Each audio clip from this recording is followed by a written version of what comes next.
আসসালামু আলাইকুম, আমি মোহাম্মদ সুহেল রানা সৌরভ। আজকে তোমাদের এই সমতুল্য ভেক্টর এর চ্যাপ্টার 12 এর উদাহরণ 4 নিয়ে আলোচনা করব।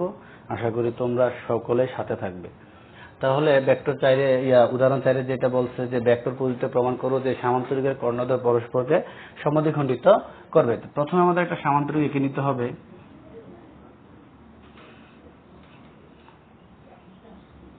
একটু বড় করে আঁকি যাতে আমাদের বুঝতে হয়, সুবিধা হয়। তাহলে আমরা এখানে এ বি সি ডি একটি সামান্তরিক এঁকে নিলাম। তাদের দুটি কর্ণ, একটা হচ্ছে এসি আর একটা হচ্ছে কি বিডি। তাহলে পরস্পরকে ও বিন্দুতে ছেদ করছে। তাহলে এখানে আমরা এ থেকে বি দ্বারক রেখাটা দিতে পারি, বি থেকে সি দ্বারক রেখাটা দিতে পারি। তাহলে এ দেখো, এ বি আর বিসি দ্বারক রেখা একই দিয়ে গেছে না, তাহলে এটা হবে তার উল্টো দিকে। সেম এভাবে প্রত্যেকটি স্টেপে আমরা এভাবে খেয়াল করে এই দ্বারক রেখা চিহ্নটা দিব।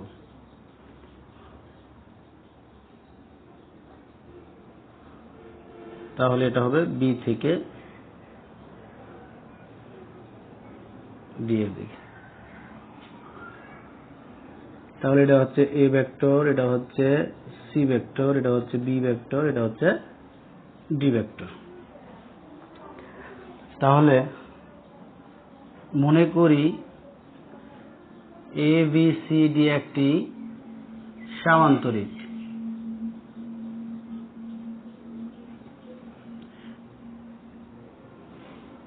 এদের দুটি কর্ণ হলো এসি ও বিডি।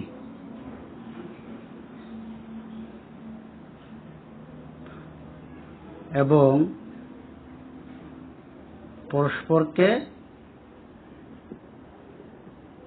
ও বিন্দুতে ছেদ করেছে। এখানে এসি ও বিডি যে কর্ণটা এখানে ও বিন্দুতে ছেদ করেছে। তাহলে প্রমাণ করতে হবে যে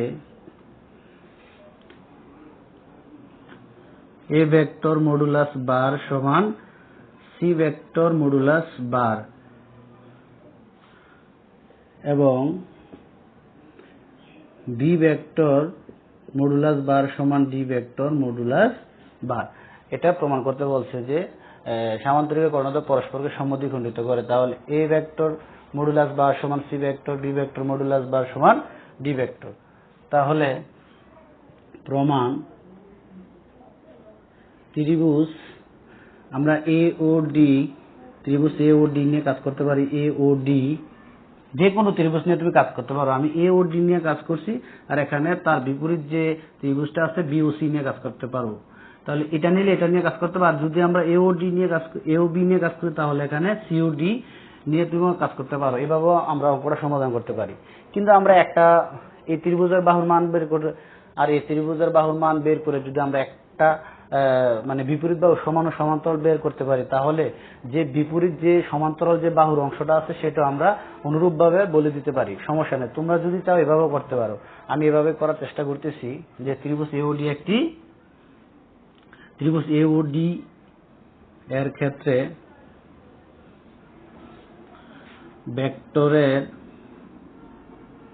ভেক্টরের যোগ বিধি অনুযায়ী পাই যে, তাহলে একটু লক্ষ্য করো যে এ থেকে ও থেকে ডি এই দুইটা পদ বা দুইটা বাহুর একই দিকে আমার চলে গেছে। তাহলে আর বাকি যে তৃতীয় বাহুটা আছে এটা কিন্তু তার উল্টো বা বিপরীত দিকে অতিক্রম করছে। তাহলে আমরা এখানে কিন্তু ভেক্টর যোগ বিধি অ্যাপ্লাই করতে পারি। তাহলে এ ও ভেক্টর প্লাস এর ও ডি ভেক্টর সমান এডি ভেক্টর।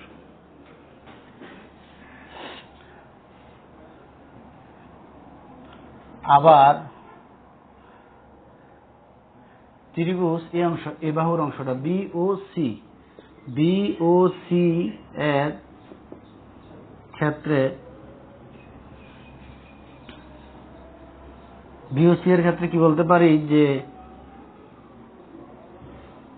বি ও ধারক রেখা প্লাসের, দেখো বি থেকে ও এর দিকে গেছে, তারপরে ও থেকে সি এর দিকে গেছে, আর এ বি থেকে সি কিন্তু তার বিপরীত দিকে গেছে, তাহলে আমরা সমান সমান কি বলতে পারি, বি সি ধারক রেখা বলতে পারি। তাহলে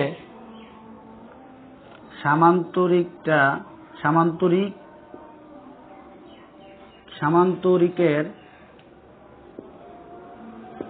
বিপরীত বাহুগুলো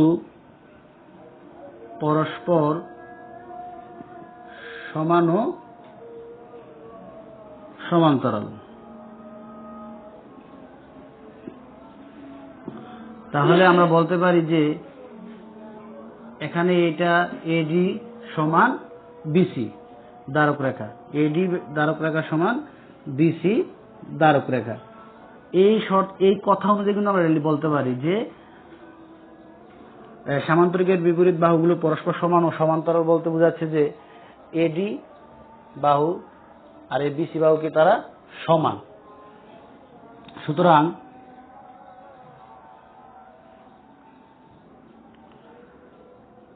এডি বলতে এখানে বোঝানো হয়েছে যে এ ও ধারক রেখা প্লাসের ওডি ধারক রেখা সমান, আর এখানে বি ও ধারক রেখা প্লাসের ওসি ধারক রেখা। এখানে আমরা যে বাহুর পরিমাণ, বাহুর যে মানগুলো আছে এগুলা আমরা এখন বসিয়ে দেব যে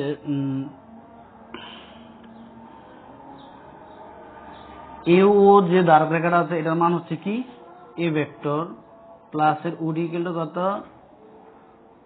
ও থেকে ডি ইকুয়াল টু কত, ডি ভেক্টর। আর বি ও ধারক রেখা বলতে এখানে কি বোঝাচ্ছে, বি ভেক্টর। আর ও থেকে সি ধারক রেখা বলতে কি, সি ভেক্টর। তাহলে এদিকে আমরা একটা সাইড নোট দিতে পারি যে ধরি এ ও ধারক রেখা সমান কি এ ভেক্টর, বি ও ধারক রেখা সমান বি, এবং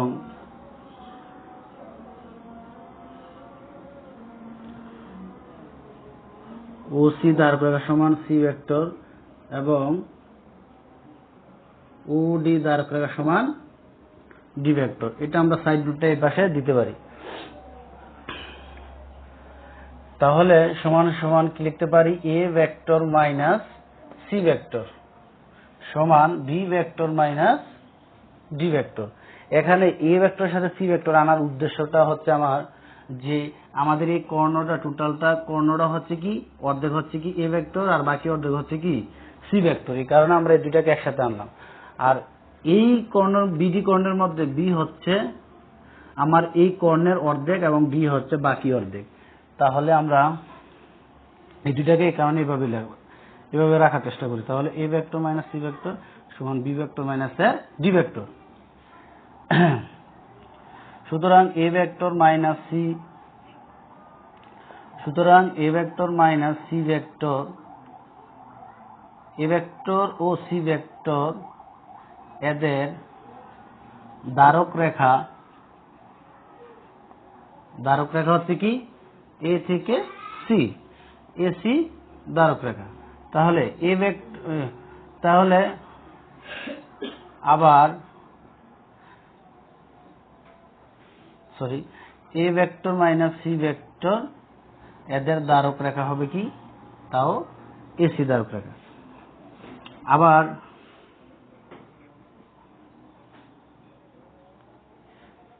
বি ভেক্টর ও ডি ভেক্টর এদের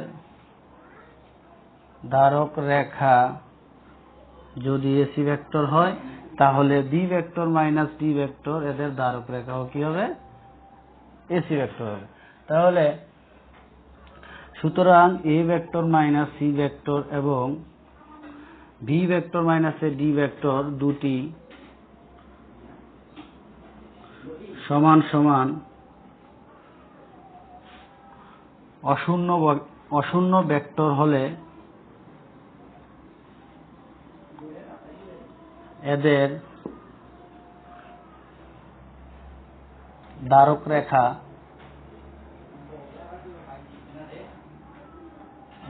রেখা একই অথবা সমান্তরাল হবে।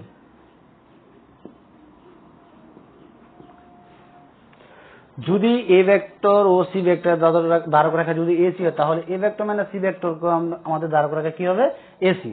তাহলে এটা যেভাবে করছি ঠিক এই প্রসেসটা ঠিক সেম একই। বি ও ডি এদের দ্বারক রেখা যদি এসি হয়, তাহলে বি ভেক্টর মাইনাস ডি ভেক্টরের দ্বারক রেখা কি হবে? এসি ভেক্টর হবে।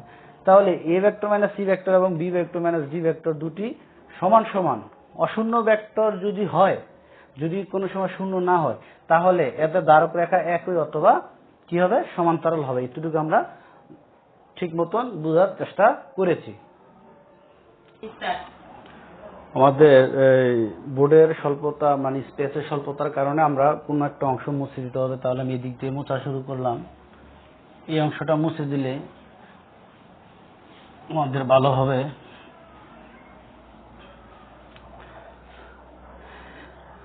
যদি অশূন্য ভেক্টর হয় না, তাহলে আমরা বলতে পারি যে কিন্তু এ সি ও বি ডি দুটি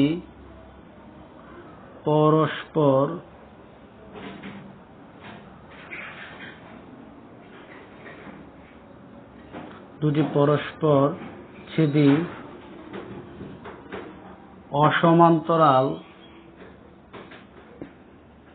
সরল। তাহলে এ সি ও বি ডি দুটি পরস্পর ছেদি অসমান্তরাল সরল রেখা হবে।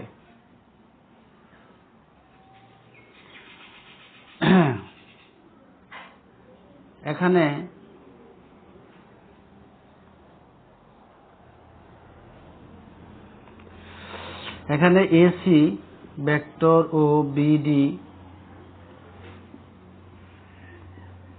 এখানে এসি দ্বারক রেখা ও বিডি দ্বারক রেখা দুইটি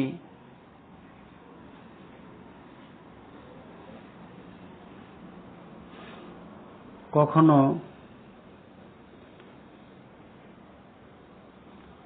অশূন্য ভেক্টর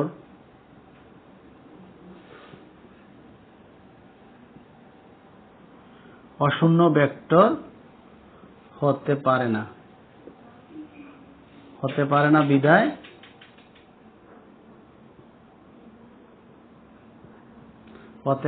না বিধায় তাদের মান শূন্য হবে।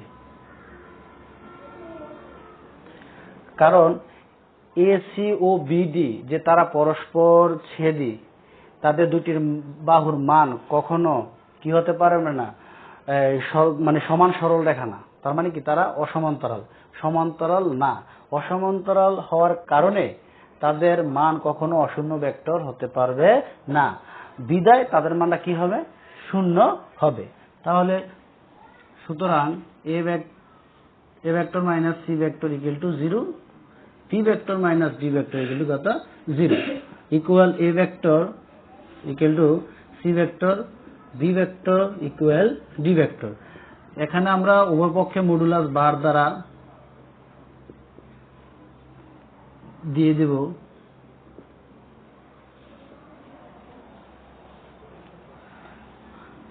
সুতরাং এ ভেক্টর মডুলাস বার সমান সি ভেক্টর মডুলাস বার, বি ভেক্টর মডুলাস বার সমান ডি ভেক্টর মডুলাস বার। সুতরাং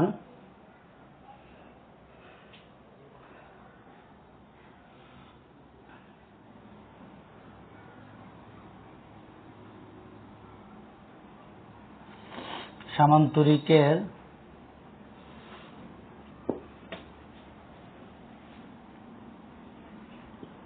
কর্ণদ্বয় পরস্পরকে অর্থাৎ লিখতে পারি পরস্পরকে সমদ্বিখণ্ডিত